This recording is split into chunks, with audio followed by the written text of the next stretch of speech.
नेपाल में राजनीतिक भूकंप। प्रधानमंत्री केपी ओली ने दिया इस्तीफा, साथ में 4 कैबिनेट मंत्रियों ने भी अपने पद छोड़े हैं। देश में संवैधानिक और सामाजिक संकट गहराया। सोशल मीडिया बैन से विवाद शुरू हुआ। अब सुप्रीम कोर्ट में आग से लेकर निजी आवासों में तोड़फोड़ और देशव्यापी हिंसा तक पहुंच गया है। अब तो वेस्ट बंगाल की मुख्यमंत्री ममता बनर्जी ने भी शांति बनाए रखने की अपील कर दी है। दरअसल राजधानी काठमांडू अब आग और विद्रोह की आंच में झुलस रहा है। बैन से शुरू हुआ ये विवाद अब सैकड़ों प्रदर्शनकारियों के हाथों लग गया है। सुप्रीम कोर्ट ने आग और राष्ट्रपति और प्रधानमंत्री के निजी आवास में तोड़फोड़ और मंत्रियों को बंधक बनाए जाने तक पहुंच चुका है। इस बीच पूर्व उप प्रधानमंत्री रवि लामिछाने को भी नक्खू जेल से रिहा कर दिया गया। वहीं काठमांडू के मेयर बालेन शाह ने ऐलान किया है कि सेना प्रमुख से बात कर नई सरकार बनाने की तैयारी की जाएगी। अब नेपाल सिर्फ राजनीतिक संघर्ष का मैदान नहीं, बल्कि देशव्यापी विद्रोह और संवैधानिक संकट में डूबा हुआ है।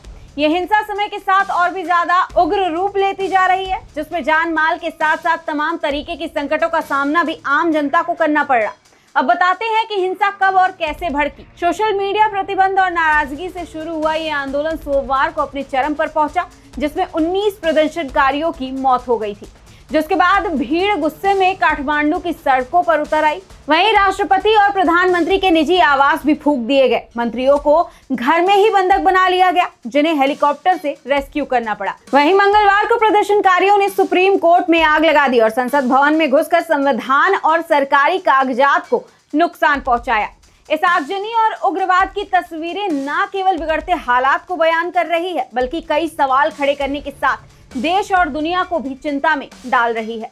बता दें, राजनीतिक दलों के दफ्तरों और नेताओं के घरों में तोड़फोड़ और आगजनी की घटनाएं हुई हैं। अब इस प्रदर्शन का असर हवाई सेवाओं पर भी देखने को मिल रहा है। त्रिभुवन अंतर्राष्ट्रीय हवाई अड्डे से कई उड़ानें रद्द की गई हैं, जिसके चलते यात्री और एयरलाइंस दोनों परेशान हैं और देश में सामान्य प्रशासन पूरी तरह से संकट में है। वहीं पड़ोसी संकट को देखते हुए पश्चिम बंगाल की मुख्यमंत्री ममता बनर्जी ने भी बड़ा बयान दिया है। उन्होंने कहा है कि हम नेपाल, श्रीलंका और बांग्लादेश से प्यार करते हैं। उन्होंने कहा कि मैं सिलीगुड़ी और कलिम्पोंग और नेपाल सीमा से सटे क्षेत्रों के निवासियों से शांति बनाए रखने और तनाव पैदा करने वाली गतिविधियों से बचने का आग्रह करती हूँ। वहीं अगर हमारा पड़ोस अच्छा रहेगा तो हम भी सुरक्षित रहेंगे, जिसका मतलब बिल्कुल साफ है, यानी पड़ोसी देशों में अशांति हमारी सीमा और सुरक्षा के लिए खतरा बन सकती है। इस बीच सवाल उठता है कि सोशल मीडिया प्रतिबंध और राजनीतिक नाराजगी ने नेपाल में इतना बड़ा विस्फोट क्यों कर दिया? क्यों युवा पीढ़ी पत्थर, लाठी डंडे और आगजनी के लिए सड़कों पर उतर आई? सबसे बड़ा सवाल तो ये है कि संविधान और लोकतंत्र की सुरक्षा कौन करेगा? वहीं सुप्रीम कोर्ट, राष्ट्रपति भवन और संसद तक सुरक्षित नहीं है, तो नेपाल का लोकतंत्र कब तक बच पाएगा?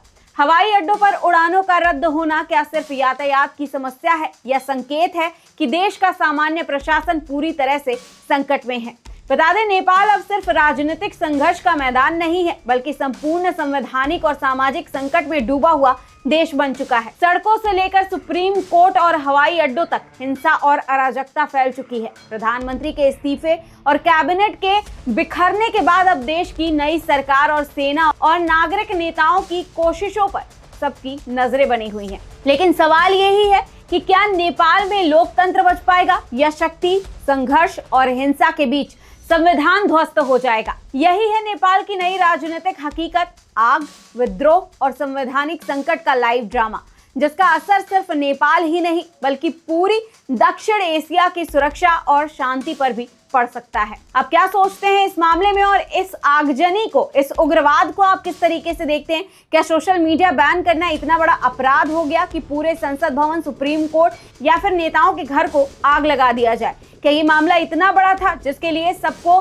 संकट में डाल दिया जाए, पूरे के पूरे देश को संकट में डाल दिया जाए? आप क्या सोचते हैं इस मामले में? हमें कमेंट बॉक्स में जरूर बताएं।